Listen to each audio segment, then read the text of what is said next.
आज फेरि हामी एउटा अर्को प्रोग्राम हेर्छौँ। प्रोग्रामको नाम मैले यहाँ माथि लेखिसकेको छ।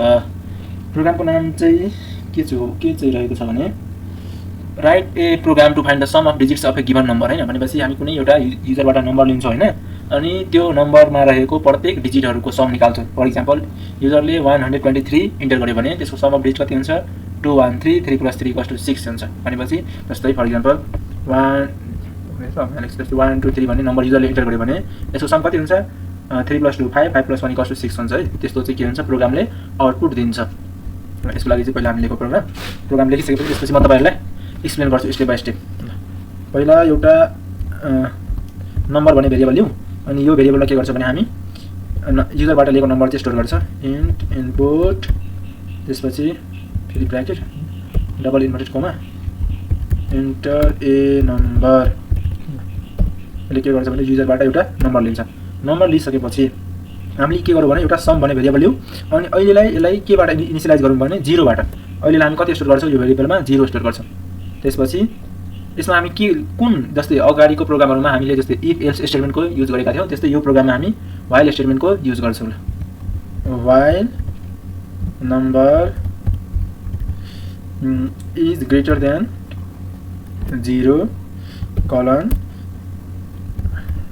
digit equals to number modulus operator, then त्यसपछि फेरि sum equals to sum plus digit, त्यसपछि फेरि number equals to number division भन्दैन, यसलाई फ्लोट डिभिजन भन्छ। नम्बर बाइ 10, त्यसपछि फेरि इन्टर प्रिन्ट त्यसपछि sum of digits equals to comma sum भयो। यो प्रोग्राम चाहिँ अहिले सुरुमा हामी हेरौँ हैन कसरी काम गर्छ भनेर। हामी एक दुईटा एक्जाम्पल लिएर हेरौँ सुरुमा प्रोग्राम, त्यसपछि बल्ल म एक्सप्लेन गरिदिन्छु है तपाईहरुलाई। यहाँ भएको जस्तै व्हाइल स्टेटमेन्ट छ, त्यसपछि हैन मोडुलस अपरेटर छ, अनि यो यसले के भन्छ फ्लोट डिभिजन भन्छ हैन। नर्मल डिभिजन र यो फ्लोट डिभिजनमा के डिफरेन्स बिट्विन छ त्यो म सबै बुझाइदिन्छु। अनि पहिला हामी यो प्रोग्रामलाई रन गरेर हेरौँ त।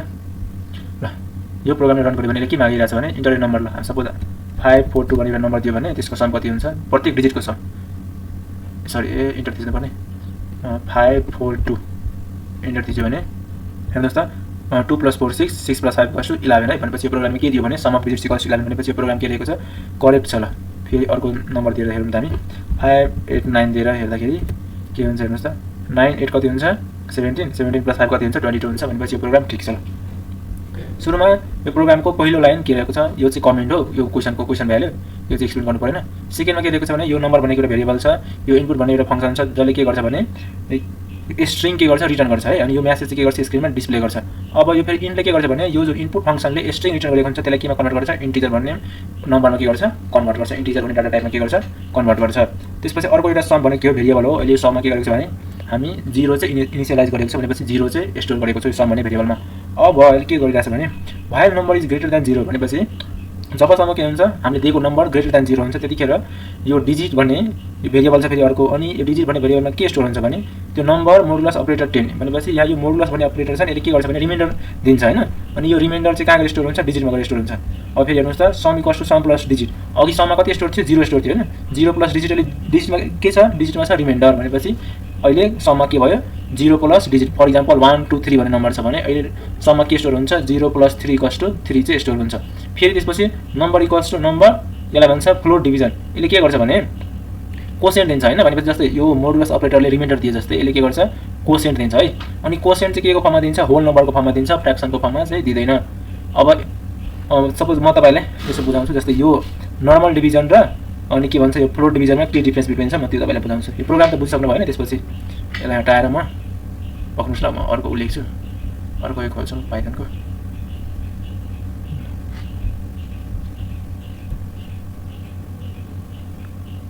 हेर्नुहोस् त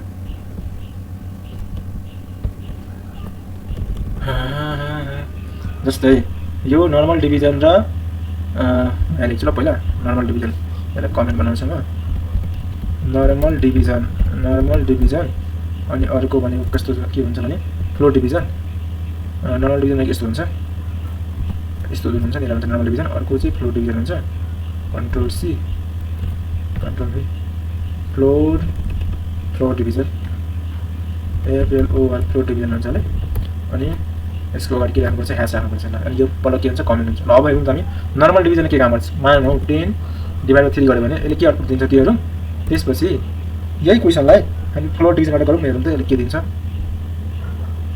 कन्ट्रोल सी यहाँ आएर कन्ट्रोल भी त्यसपछि ल फ्लोट डिभिजन भनेपछि यहाँ दुईवटा हुन्छ सरी मैले माथि पनि लेख्नुपर्छ अब हेरौँ ल हेर्नुहोस् त नर्मल डिभिजनले के दिन्छ भने एन्सर दिन्छ हैन तर के को फर्ममा दिन्छ डेसिमलको फर्ममा दिन्छ है भनेपछि यसलाई के भन्दा हुन्छ फ्लोटको फर्ममा दिन्छ हैन फ्लोटको फर्ममा त्यसपछि डबलको फर्ममा दिन्छ तर यसले के को फर्ममा दिन्छ एन्सर भने यसले डेसिमल पार्टलाई के गरिदिन्छ रिमुभ गरिदिन्छ हैन होल नम्बरको फर्ममा के दिन्छ एन्सर दिन्छ फ्लोट डिभिजनले ल यति चाहिँ यो डिफरेन्स बिट्विन हो यो नर्मल डिभिजन र फ्लोट डिभिजनको